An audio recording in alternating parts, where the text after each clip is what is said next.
বাংলাদেশে আর্জেন্টিনা এবং ব্রাজিলের আবেগটা কিন্তু অনেক বেশি মাত্রায় উচ্ছ্বসিত থাকে দর্শক।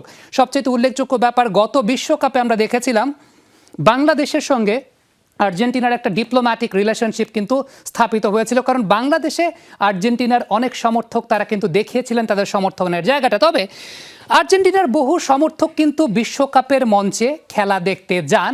এক্ষেত্রে একটা নিষেধাজ্ঞা জারি করা হয়েছে আর্জেন্টিনার সরকারের তরফ থেকে আমেরিকা সরকারের কাছে। 13,000, আবারও বলছি 13,000 অভিভাবকের ডেটা পাঠানো হয়েছে, যেই অভিভাবকরা আসলে ব্যর্থ অভিভাবক, অর্থাৎ ব্যর্থ পিতামাতা, অর্থাৎ যারা তাদের সন্তানের ভরণ পোষণের অর্থ দিতে পারেন না, তাদেরকে বিশ্বকাপের মঞ্চে খেলা দেখা থেকে বিরত রাখার জন্য, তাদেরকে বিশ্বকাপের স্টেডিয়ামগুলোতে ঢুকতে দেওয়ার জন্য কিন্তু এই পদক্ষেপটা নেওয়া হয়েছে। ব্যাপারটা খুবই ইন্টারেস্টিং। মূলত আর্জেন্টিনার সরকারের গেল কয়েক বছর ধরেই কিন্তু একটা প্রক্রিয়া আছে বা একটা সিস্টেম আছে, তারা সেই সিস্টেমটা অনুসরণ করে চলছে। অর্থাৎ তারা স্টেডিয়ামগুলোকে সেফ রাখতে চায়, এরকম একটা বিষয় তারা এরকমভাবে কথাটা বলেছে বা ব্র্যান্ডিংটা করার চেষ্টা করেছে। এই ব্র্যান্ডিংয়ের আওতায় মূলত যে সমস্ত বাবা মায়েরা আছেন যারা সন্তানের ভরণ পোষণের অর্থ দিতে পারেন না, কিন্তু মাঠে খেলা দেখতে চলে যান, মানে তাদের লাইফস্টাইলটা আসলে যেরকম থাকে ওইরকম লাইফস্টাইলে যে জায়গাটা থাকে যে হয়তো সন্তানের ভরণ পোষণ দিচ্ছেন না, সন্তানকে নিয়ে ঠিকঠাক মতো চিন্তা ভাবনা করছেন না, তবে মাঠে ঠিকই খেলা দেখে বেড়াচ্ছেন, মানে খেলা দেখার শখ লাইফস্টাইলের একটা পার্ট তাদের কাছে। সো এই জায়গাটাতেই এই সংখ্যাটা কিন্তু আর্জেন্টিনাতে অনেক বেশি মাত্রায় বেড়ে যাচ্ছিল।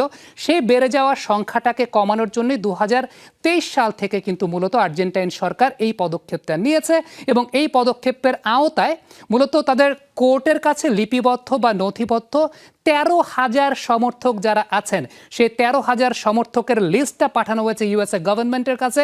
তাদেরকে কিন্তু বলা হয়েছে সেই জায়গাটাতে যে ভাই, এই যে 13,000 মানুষ, এই 13,000 মানুষ কিন্তু আমার দেশের আইন অনুযায়ী তারা ব্ল্যাক লিস্টেড, তারা তাদের সন্তানদের ভরণ পোষণ করতে পারেন না, কিন্তু তারা ঠিকই পৃথিবীর বিভিন্ন প্রান্তে খেলা দেখতে চলে যান। সো আপনারা এদেরকে ঢুকতে দেবেন না, স্টেডিয়ামে ঢুকতে দেবেন না। খুব ইন্টারেস্টিং একটা ব্যাপার। এবং এই ক্ষেত্রে একটা বিষয় কিন্তু উল্লেখযোগ্য, মূলত আসলে আর্জেন্টাইন গভর্নমেন্ট এই কাজটা করেছে এই কারণে, সাম্প্রতিক সময় কিন্তু এইরকম মানুষের সংখ্যা অনেক বেশি মাত্রা বেড়ে যাচ্ছিল, এবং যেহেতু এরকম মানুষের সংখ্যা অনেক বেড়ে যাচ্ছিল, সো সন্তানদের প্রতি যাতে ভালোবাসার জায়গাটা থাকে, ভরণ পোষণের দায়িত্ববোধের জায়গাটা যাতে থাকে, সেই ব্যাপারটা নিয়েই চিন্তা করার জন্য বা সেই ব্যাপারটাকে প্রমোট করার জন্যই কিন্তু মূলত আগ্রহ সৃষ্টি করার জন্যই আর্জেন্টাইন যে সমস্ত পিতামাতারা আছেন যারা সন্তানদের ভরণ পোষণের দায়িত্বটা নেন না কিন্তু খেলা দেখতে যান, তাদেরকে সেই জায়গাটাতে কিন্তু এরকমভাবে নিষেধাজ্ঞা দেওয়া হয়েছে।